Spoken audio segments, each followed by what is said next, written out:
ಸಾರಿಗೆ ಸಚಿವರೇ, ಮಾನ್ಯ ಸಾರಿಗೆ ಮತ್ತು ಮುಜರಾಯಿ ಸಚಿವರ ಗಮನವನ್ನು ಸೆಳೆಯಲು ಬಯಸುತ್ತೇನೆ. ನಮ್ಮ ಮತಕ್ಷೇತ್ರದಲ್ಲಿ ಒಟ್ಟು 2 ಡಿಪೋಗಳು ಬರುತ್ತೆ, ಒಂದು ಹುನಗುಂದ ಮತ್ತು ಇಳಕಲ್ ನಗರ.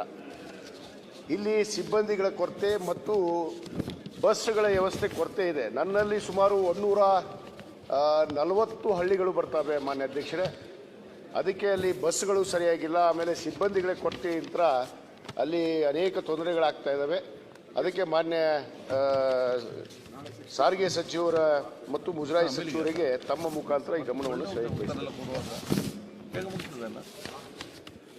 ಇಳಕಲ್ ಘಟಕದಲ್ಲಿ 404 ಜನಕ್ಕೆ 22 ಜನ ಶಾರ್ಟೇಜ್ ಇದೆ. ಹುನಗುಂದದಲ್ಲಿ 262 ಜನಕ್ಕೆ 17 ಜನ ಶಾರ್ಟೇಜ್ ಇದೆ. ಈಗ ರಿಕ್ರೂಟ್ಮೆಂಟ್ ಮಾಡ್ತಾ ಇದ್ದೀವಿ ಸಭಾಧ್ಯಕ್ಷರೇ. ರಿಕ್ರೂಟ್ಮೆಂಟ್ ಮಾಡಿದಾಗ 100% ಭರ್ತಿ ಮಾಡಿಸೋಣ. ಮತ್ತು 2 ವರ್ಷದಲ್ಲಿ 22 ಹೊಸ ಬಸ್ ಕೊಟ್ಟಿದ್ವಿ ಸಭಾಧ್ಯಕ್ಷರೇ, ಮತ್ತು 21 ರಿಫರ್ಬಿಶ್ಮೆಂಟ್ ಮಾಡಿದಂಥ ಬಸ್ಗಳು ಕೊಟ್ಟಿದ್ವಿ. ಈಗ ಮತ್ತೆ ಈ ವರ್ಷ 700 ಬಸ್ ತಗೊಳ್ತೀವಿ ಸಭಾಧ್ಯಕ್ಷರೇ ವಾಯುವ್ಯ ಕರ್ನಾಟಕ ಸಾರಿಗೆ ಸಂಸ್ಥೆಗೆ. ಈಗ 300ಕ್ಕೆ ಟೆಂಡರ್ ಕರೆದಾಗಿದೆ. ಆದರೆ ಬಂದ ತಕ್ಷಣ ಇವರಿಗೆ ಕೊಡ್ತೀವಿ ಸಭಾಧ್ಯಕ್ಷರೇ.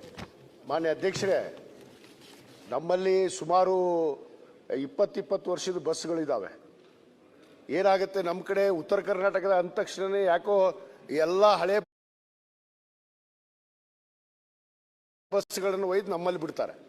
ಅದಕ್ಕೆ ನಾನು ಮಾನ್ಯ ಸಚಿವರಿಗೆ ವಿನಂತಿ ಮಾಡ್ಕೊಳ್ಳೋದು, ಈ ಖರೀದಿ ಮಾಡ್ತೀರಿ, ಖರೀದಿ ಮಾಡಿದ್ದು ಬರೀ ಬೆಂಗಳೂರು ದಕ್ಷಿಣ ಕರ್ನಾಟಕದಲ್ಲೇ ಓಡಿಸ್ತಾರೆ. ಆದರೆ ಆ ಬಸ್ಗಳನ್ನು ನಮ್ಗೆ ಹೊಸ ಬಸ್ಗಳನ್ನು ಅವಕಾಶ ಮಾಡಿಕೊಟ್ರೆ ಅಲ್ಲಿ ನಮ್ಮ ಜನನೂ ಇದ್ದಾರೆ, ಅವರು ನಾವು ಮನುಷ್ಯರೇ, ಅವರು ಕೂಡ ಸುರಕ್ಷಿತ ಇರೋದಕ್ಕೆ ಸಾಧ್ಯ. ಯಾಕಂದರೆ ಅನೇಕ ಬಸ್ಗಳು ಏನಾಗ್ತವೆ ಮಾನ್ಯ ಅಧ್ಯಕ್ಷರೇ, ಎಷ್ಟೋ ಬಸ್ಗಳು ಇದ್ದಾವೆ, ಆದರೆ ಅವು ರಿಪೇರಿ ಯಾವುವು ಓಡಲ್ಲ. ಅಲ್ಲಿ ಸರಿಯಾಗಿ ನಮಗೆ ಸಂಚಾರ ಮಾಡೋಕ್ಕೆ ಆಗದೆ ಕಾರಣಕ್ಕೆ ನಾನು ಮಾನ್ಯ ಸಚಿವರಿಗೆ ವಿನಂತಿ ಮಾಡ್ಕೋತೀನಿ ತಮ್ಮ ಮುಖಾಂತರ, ಈ ಸಾರಿ ತೆಗೆದುಕೊಳ್ಳುತ್ತಾ ಬಸ್ಸಲ್ಲಿ ಏನು ಪಲ್ಲಕ್ಕಿ ಇರ್ಬೋದು ಮುಂತಾದ ಭಾಳ ಚೆನ್ನಾಗಿರೋ ಬಸ್ಗಳು ಬೆಂಗಳೂರಲ್ಲಿ ಅಷ್ಟೇ ಓಡ್ತಾವೆ.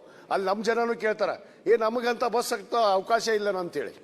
ಅದಕ್ಕೆ ಮಾನ್ಯ ಸಚಿವರಿಗೆ ತಮ್ಮ ಮುಖಾಂತರ ವಿನಂತಿ ಮಾಡ್ಕೋತೀನಿ, ಈ ಸಾರಿ ಬಂದಾಗಾದರೂ ನಮಗೆ ಪಲ್ಲಕ್ಕಿ ಮತ್ತು ಹೊಸ ಬಸ್ಗಳನ್ನು ಒದಗಿಸ್ಕೊಡ್ಬೇಕು ಅಂತೇಳಿ ಕೇಳೋಕ್ಕೆ ಇಚ್ಛೆ ಮಾಡ್ತೀನಿ.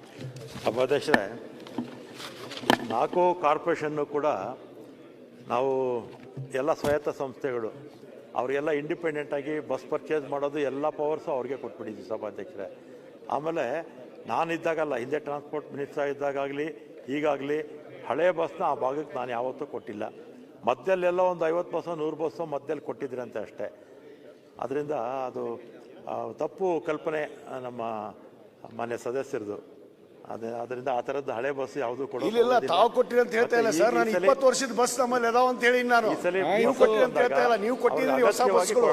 ಇನ್ನೂ ಸ್ವಲ್ಪ ದಯಮಾಡಿ ಚರ್ಚೆ ಬೇಡ, ವಿಷಯ ಗಮನ ಸೆಳೆದಿದ್ರಿ ತಾವು. ಅವ್ರು ಉತ್ತರ ಕೊಟ್ಟಿದ್ದಾರೆ, ಹೊಸ ಬಸ್ ನಿಮ್ಮ ಕಡೆ ಬರ್ತಂತ ಕೂಡ ಹೇಳಿದ್ದಾರೆ. ಆದಷ್ಟು ಬೇಗ ಬರಲಿ. ದರ್ಶನ್ ಬಿಟ್ಟು ಧನ್ಯವಾದಗಳು ಅಧ್ಯಕ್ಷ.